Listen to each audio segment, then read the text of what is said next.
Christ Triumphant, October 12th, Daily Devotional by Ellen G. White. The Son of God was bruised and scarred in our place, who his own self bare our sins in his own body on the tree, that we, being dead to sins, should live unto righteousness, by whose stripes ye were healed. 1 Peter chapter 2, verse 24.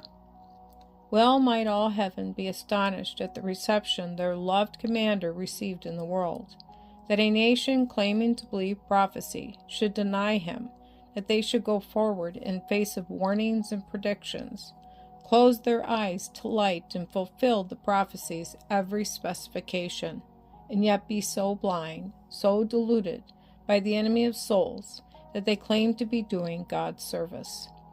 And how amazing that a world should reject him, as did one nation. His hands were pierced with nails. His holy temples were crowned with thorns. He was indeed bruised by Satan, who nerved his agents to do most cruel things.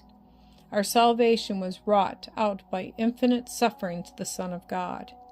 The heel of Christ was indeed bruised when his humanity suffered, and grief heavier than that which ever oppressed the human beings he had created weighed down his soul as he was engaged in paying the vast debt that sinners owed to God, which they could never pay to redeem themselves from bondage.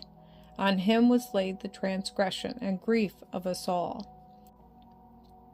Can men and women for whom Christ died have any just sense of the sufferings of God's dear Son to bring salvation within their reach, that the sons and daughters of Adam might be brought back again to their Eden home?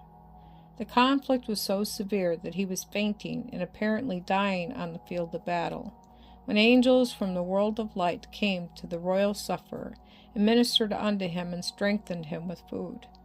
Jesus ascended on high from the field of conflict, bearing his own person his bruises and scars as trophies of his victory, which was to result in annihilating the power of the first rebel, who, before he rebelled, was a chieftain in glory, an exalted angel in heaven.